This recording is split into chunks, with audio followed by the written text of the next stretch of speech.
Hi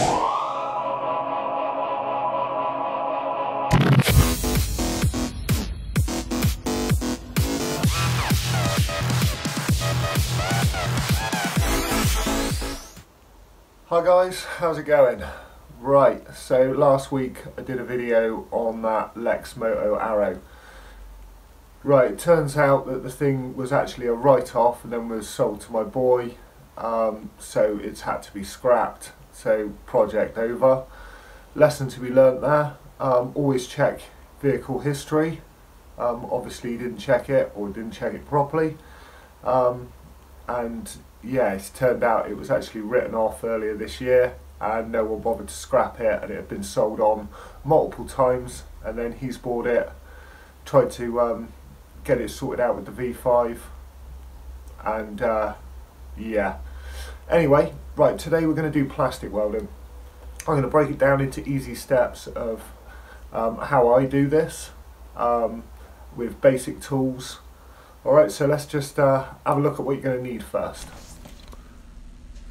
So what you're going to want is some 120 sandpaper, a cheap soldering iron, a respirator because you don't want to be breathing in any of the fumes, some plastic filler, and some normal body filler.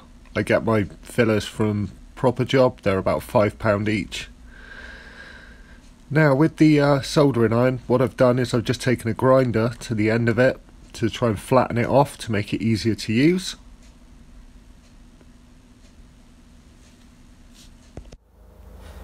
Right, so I've got a bit of plastic left over from that Lex Moto.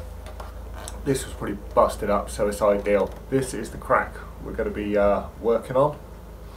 So what we want to do first is just want to sand all around this area, all the crack, get all the paint off of it, because that won't do you any favours when you're trying to heat it up to melt it back together. So first off, really coarse sandpaper. I like to use 120, just take the paint off of it. Okay, here we go then. Right, I've sanded all the paint around the area off, the front and the back.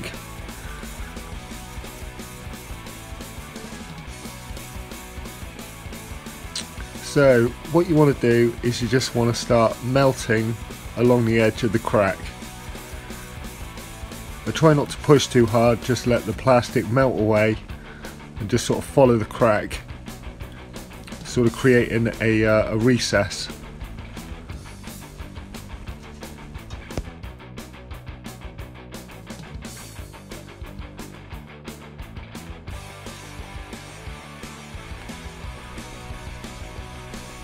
So what I'm doing is I'm basically just pushing from one side to the other side of the crack, just taking a bit of plastic from either side as it's melting and just pushing it into the area that has got the split in it. And then you want to turn it over, just continually do the same thing on the other side.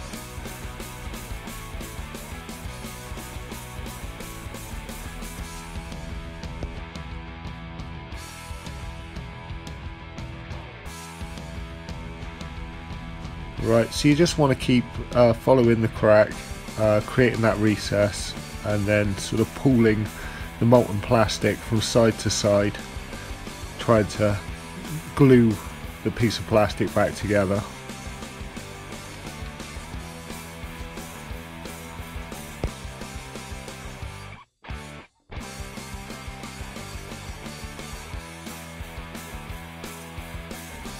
So what I'm doing here is I'm just basically going over the top of what I've melted, just trying to smooth it out a little bit. Now you can buy plastic welding rods. I normally just use cable ties, and you can just melt them into anywhere that just needs more plastic. So I just stick it in the crack and then I'll just start melting from one end, taking what I need, and then continually just pushing it into the original plastic, melting the two plastics together.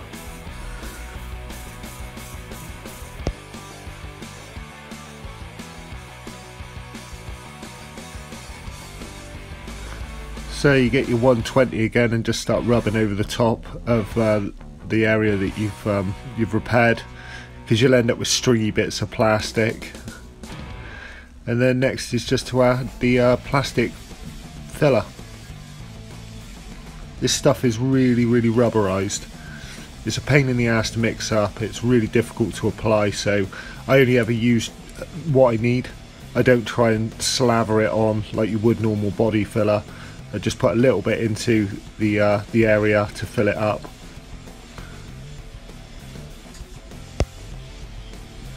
Right, so if you're getting any benefit out of this, subscribe and hit the notification bell so you don't miss out on future videos.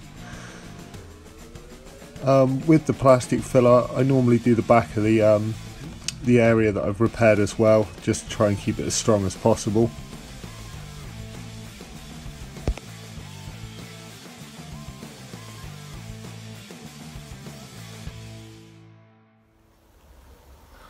Okay, so while that's drying, go and make yourself a cup of tea. Leave that for sort of half hour, 40 minutes to go off, and then I normally use a 120 again. Just sand that stuff down. It's pretty robust filler, the plastic stuff. Although it's really good because it allows any flex in the plastic, it's not just going to split open again. So you're back where you started. And then once that's been sanded, just use a fine filler over the top, just to fill in any little imperfections, and then you're good to go again for paint. It doesn't just work on motorbike parts. You can plastic weld all sorts of stuff. It just depends on the type of plastic it is. You get this really hard plastic that just doesn't want to sort of melt or burn.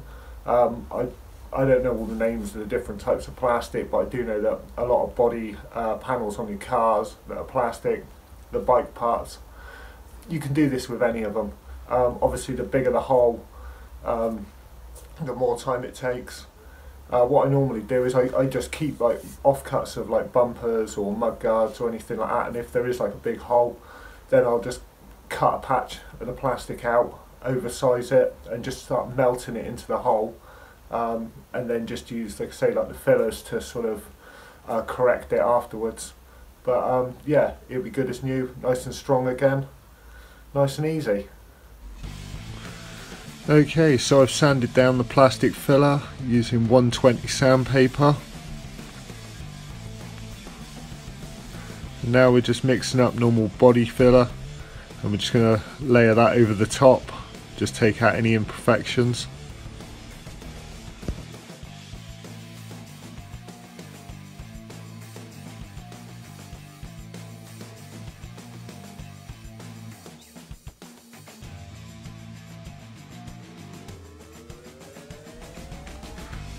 Right, so I start sanding normal body filler with a bit of 180, just to sort of denib the top part of it,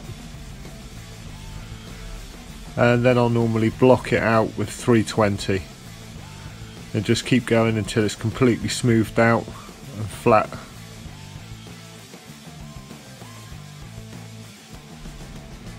Right, so that's now at a stage I'm happy with, so it'll be ready for paint. Don't forget to use a plastic primer or adhesion promoter before you paint it. Right, all repaired then, guys. Well, I hope that helps somebody out. So instead of throwing away like a split mud guard and having to buy a new one, you could just buy a cheap soldering iron and have a go yourself. If it's already broken, you haven't really got a lot to lose, have you? Well, that's it for this week, and I will see you guys next Friday. See you later.